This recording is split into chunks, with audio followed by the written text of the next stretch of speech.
पर्वत देश के दूसरे हिस्से में आप देखिए रूस में महाशक्तियों का कैसे मेला लगा और हर ग्लोबल समस्या पर कैसे एक मोदी फॉर्मूला निकला है। रूस के कजान में प्रधानमंत्री नरेंद्र मोदी का आज भव्य स्वागत हुआ। ब्रिक्स शिखर सम्मेलन शुरू होने से पहले ही प्रधानमंत्री नरेंद्र मोदी और रूस के राष्ट्रपति व्लादिमीर पुतिन के बीच द्विपक्षीय बैठक हो गई। अगले 2 दिन कई और बैठकें होंगी। इस शिखर सम्मेलन में यूरो करेंसी जैसी ब्रिक्स करेंसी पर भी बात बन सकती है और ब्रिक्स देश नेटो जैसी ताकत बनने पर भी एक राय बना सकते हैं। हर संभावना का विश्लेषण करेंगे, लेकिन पहले देखिए रूस में प्रधानमंत्री नरेंद्र मोदी का स्वागत हुआ कैसे।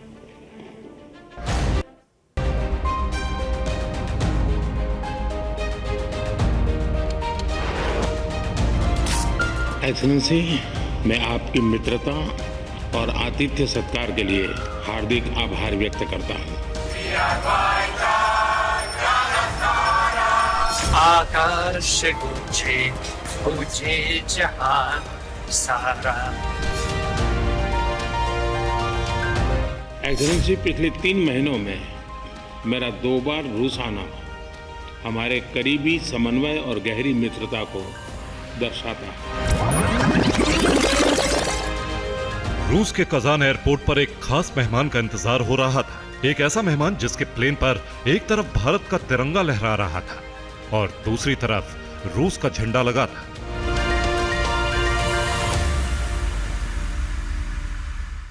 प्रधानमंत्री नरेंद्र मोदी अपने इंडिया 1 विमान से उतरे तो तातारस्तान गणराज्य के प्रमुख रुस्तम मिनीखानोव ने पुतिन के करीबी दोस्त और भारत के प्रधानमंत्री का पूरी गर्मजोशी से स्वागत किया। रूस के प्रेसिडेंशियल गार्ड्स ने प्रधानमंत्री नरेंद्र मोदी को गार्ड ऑफ ऑनर दी। रूस में एक अनोखी तातार परंपरा है। जब कोई बेहद करीबी मित्र घर आता है तो उनका स्वागत खास तौर से तैयार ब्रेड, नमक और लड्डू जैसी चकचक मिठाई से किया जाता है। प्रधानमंत्री नरेंद्र मोदी के स्वागत में रूस की ये परंपरा निभाई गई। प्रधानमंत्री नरेंद्र मोदी ने हाथ बढ़ाकर पूरे आत्मीय भाव से रूस की भावना का सम्मान किया। कजान में प्रधानमंत्री नरेंद्र मोदी का स्वागत वैदिक मंत्रों और श्री कृष्ण के भजन के साथ किया गया। इस दौरान पीएम मोदी भी हाथ जोड़कर बड़े ध्यान से कृष्ण भजन सुनते दिखे।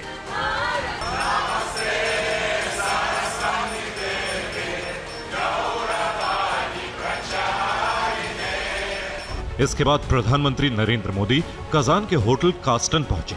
यहां रूस के कलाकारों ने अनोखे अंदाज में उनका स्वागत किया। रूस के कलाकारों ने भारतीय पोशाक पहनकर रूस और भारत की संस्कृति को एक साथ दिखाने वाली डांस परफॉर्मेंस दी। 16वें ब्रिक्स शिखर सम्मेलन में हिस्सा लेने कजान पहुंचे प्रधानमंत्री नरेंद्र मोदी का स्वागत वहां रह रहे भारतवंशियों ने भी किया, लेकिन सबको रूस के राष्ट्रपति व्लादिमीर पुतिन और प्रधानमंत्री नरेंद्र मोदी की मुलाकात का इंतजार था। रूस के राष्ट्रपति व्लादिमीर पुतिन और प्रधानमंत्री नरेंद्र मोदी ने एक दूसरे को गले लगाया और पूरी दुनिया को बता दिया कि ये दोस्ती अटूट है।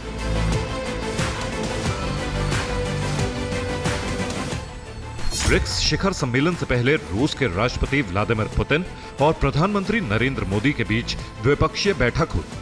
बैठक शुरू होते ही पुतिन ने पीएम मोदी से कहा कि हमारे संबंध तो इतने पुराने हैं कि मुझे नहीं लगता कि आपको मुझे समझने के लिए किसी अनुवाद की जरूरत है। पुतिन ने मुस्कुराते हुए ये बात कही तो मोदी भी इस पर हंस पड़े।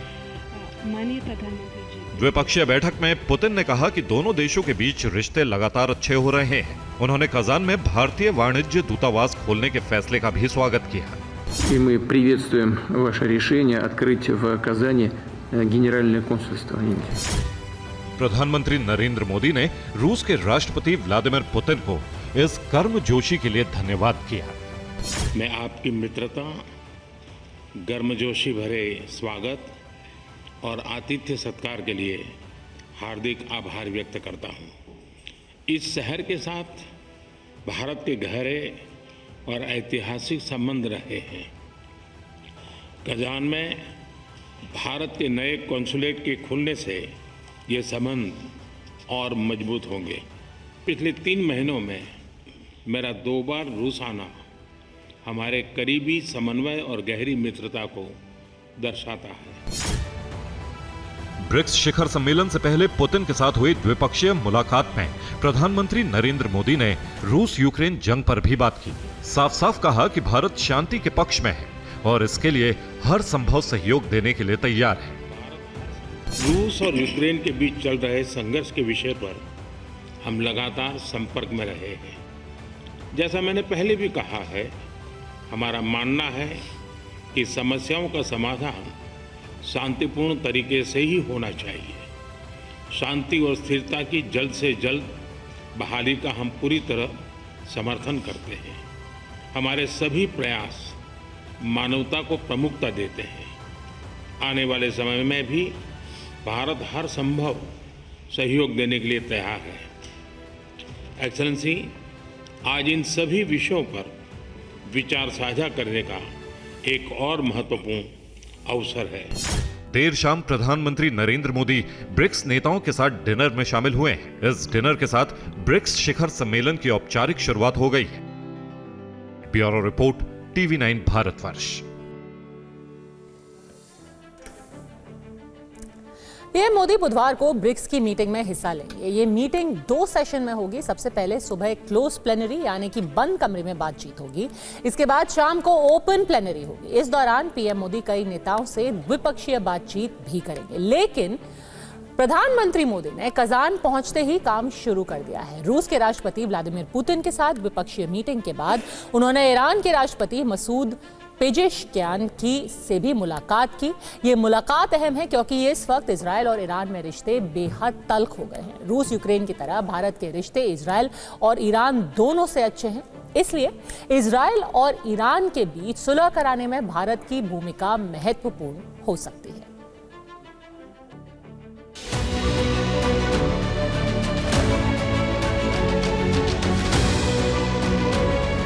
कहते हैं बंद मुट्ठी लाख की और खुली मुट्ठी खाक की।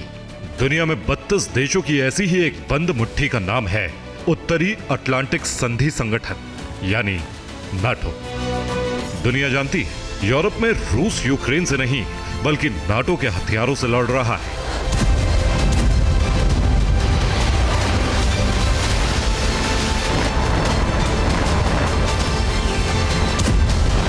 पुतिन ब्रिक्स देशों में अमेरिका और 31 देशों की इसी बंद मुट्ठी का जवाब ढूंढ रहे हैं। रूस के राष्ट्रपति पुतिन ने ब्रिक्स शिखर सम्मेलन से पहले एक बड़ा बयान दिया।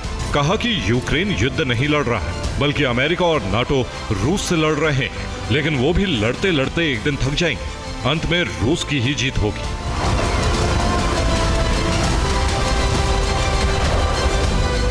ब्रिक्स देशों की बंद मुट्ठी को नाटो जितना ताकतवर बनाने के लिए सैन्य संधि सबसे आखिरी काम है। उससे पहले ब्रिक्स देशों के बीच नाटो देशों जैसा भरोसा कायम होना जरूरी है। इसलिए इस ब्रिक्स सम्मेलन में ब्रिक्स ब्रिज और ब्रिक्स करेंसी की काफी चर्चा हो रही है। पिछले कुछ समय से ब्रिक्स ब्रिज की काफी चर्चा हो रही है और इस बार के ब्रिक्स सम्मेलन का यह एक मुख्य फोकस रहने वाला है।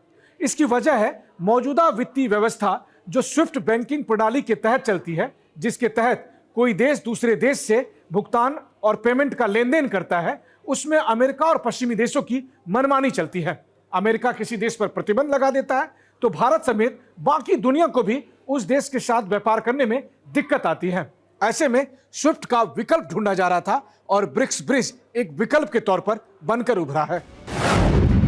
ब्रिक्स ब्रिज एक बहुपक्षीय डिजिटल भुगतान प्रणाली है जिसे ब्रिक्स देशों के बीच आर्थिक लेन देन को आसान और सुरक्षित बनाने के लिए विकसित किया जा रहा है। इसका मुख्य उद्देश्य डिजिटल और ब्रिक्स देशों की मुद्राओं में लेन देन बढ़ाना है ताकि डॉलर और यूरो के दबाव को तोड़कर ब्रिक्स देशों के बीच व्यापार और वित्तीय सहयोग को बढ़ावा दिया जा सके। ब्रिक्स ब्रिज का मुद्दा कजान ब्रिक्स सम्मेलन का मुख्य फोकस है। अगर इस ब्रिक्स शिखर सम्मेलन में ब्रिक्स ब्रिज पर बात बन गई तो चर्चा का अगला कदम ब्रिक्स करेंसी पर आम राय बनाने पर होगा। ब्रिक्स करेंसी कोई डॉलर या यूरो की तरह नया नोट नहीं होगा। भारत के विदेश सचिव ने भी कहा कि ब्रिक्स देशों में ब्रिक्स करेंसी को लेकर काफी गंभीरता से चर्चा हो रही है। ऐसे में संभावना यही है कि या तो कोई डिजिटल करेंसी होगी या फिर ब्रिक्स सदस्य देश आपस में नेशनल करेंसी के जरिए जो लेन देन करेंगे उसी का कोई एक ऐसा विकल्प निकाला जाएगा जिससे हर देश को सहूलियत हो और उसमें चीन की युआन को ज्यादा प्रमुखता ना मिल सके और इसलिए ब्रिक्स करेंसी एक नए विकल्प के तौर पर डॉलर के अगेंस्ट उभर रहा है।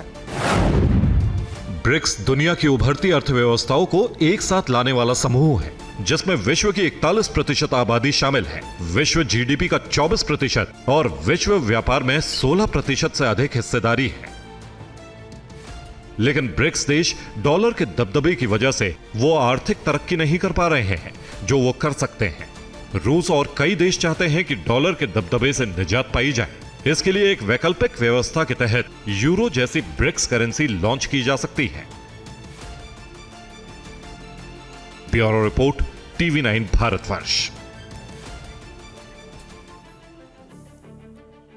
नेटो दुनिया का सबसे शक्तिशाली सैन्य संगठन है, लेकिन ब्रिक्स अभी तक कोई सैन्य गठबंधन नहीं है। यह एक राजनीतिक और आर्थिक संगठन है। इसलिए इन दोनों संगठनों के बीच सैन्य ताकत की तुलना तो नहीं हो सकती, लेकिन ये चाहते जरूर हैं कि नेटो को ब्रिक्स से चुनौती मिले और एशिया में शक्ति का एक ऐसा समीकरण बन जाए जिसके सामने अमेरिका और नेटो के 32 देशों की ताकत भी छोटी साबित हो। पुतिन चाहते हैं कि रूस, चीन और भारत मिलकर दुनिया के सामने एक नया और अजेय सैन्य समीकरण बनाए, लेकिन यह मुमकिन होना इतना आसान भी नहीं।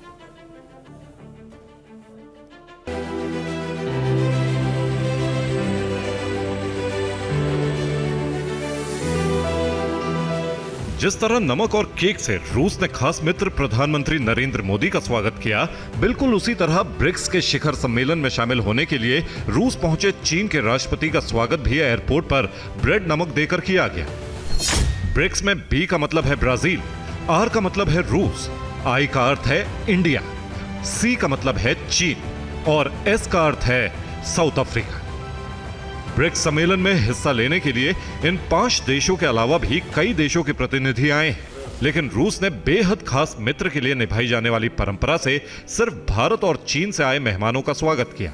इसके पीछे एक गहरा मकसद छिपा है। पुतिन दुनिया में ताकत की एक नई तिकड़ी गढ़ना चाहते हैं। रूस के विदेश मंत्री सर्गेई लावरोव ने ब्रिक्स समिट से ठीक पहले रिक तिकड़ी यानी रूस, भारत, चीन को लेकर बड़ा बयान दिया है। सर्गेई लावरोव ने कहा कि पिछले कुछ सालों से रिक की कोई औपचारिक मुलाकात नहीं हुई है, लेकिन आज भी ये मजबूत संबंध रखते हैं। इस संबंध को और मजबूत होना चाहिए। एशिया दुनिया की ताकत बन रहा है और भारत, रूस, चीन की तिकड़ी एक स्वतंत्र तंत्र है।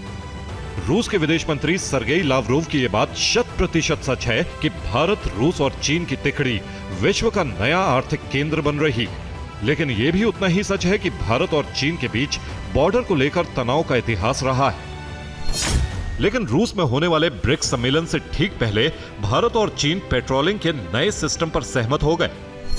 LAC पर दोनों देश 2020 की स्थिति बहाल करेंगे। सैनिक पीछे हटेंगे, जिससे गलवान जैसा टकराव टलेगा। अब रूस के कजाक शहर में हो रहे ब्रिक्स सम्मेलन में भारत, चीन और रूस के बीच एक नए समीकरण का उदय हो सकता है। Bureau report, TV9 Bharatvarsh.